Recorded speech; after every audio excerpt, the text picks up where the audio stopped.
श्री स्वामी समर्थ। प्रत्येकाच्या आयुष्यात चढ-उतार येत असतात।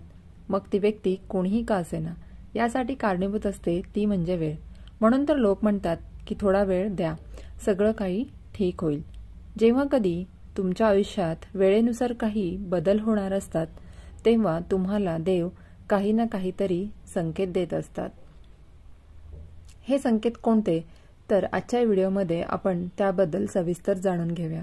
त्यापूर्वी चॅनलवर नवीन असाल तर चॅनलला सबस्क्राइब करून घ्या। पहिली गोष्ट, ब्रह्ममुहूर्तावर झोप उडणे। जर तुम्हाला ब्रह्ममुहूर्तावर जाग येत असेल तर तुमच्या आयुष्यात काहीतरी मोठे बदल होणार आहेत, म्हणजेच तुम्हाला चांगली बातमी मिळणार आहे। ब्रह्ममुहूर्त म्हणजेच पहाटे 3 ते 6 या दरम्यान। दुसरी गोष्ट, अचानक आनंदी वाटू लागणं।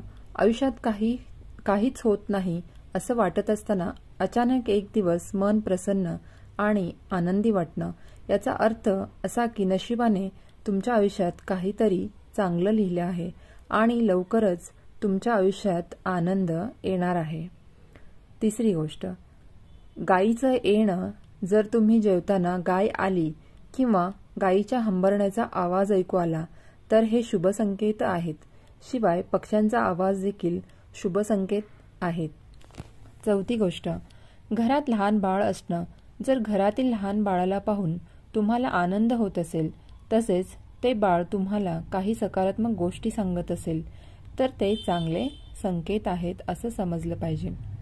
पाचवी गोष्ट, स्वप्नात मंत्राचा उच्चार ऐकू येणं। म्हणजेच जर तुम्हाला स्वप्नात मंत्र ऐकू येत असतील, तसेच गायत्री मंत्र, घंटा, शंख यांचा आवाज ऐकू येणं, याचा अर्थ काहीतरी चांगलं घडणार आहे। सहावी गोष्ट म्हणजे कर्जमुक्त होणं। कर्जमुक्त झाल्यावर मनात जे सकारात्मक विचार आणि भावना येतात ते तुम्हाला चांगल्या गोष्टीसाठी प्रोत्साहन करतात, ज्याचा अर्थ असाच होतो की आयुष्यात काहीतरी चांगलं होणार आहे। सातवी गोष्ट म्हणजे शरीरातील एखाद्या अवयवाचं फडफडणं। पुरुषांमध्ये डावा डोळा फडफडणं शुभ मानलं जातं, तर याच्या विरुद्ध महिलांचा उजवा डोळा फडफडणं शुभ मानलं जातं। हे देखील आयुष्यात काहीतरी चांगलं होण्याचे संकेत आहेत। आजचा हा व्हिडिओ तुम्हाला कसा वाटला ते कमेंटद्वारे कळवायला विसरू नका। धन्यवाद।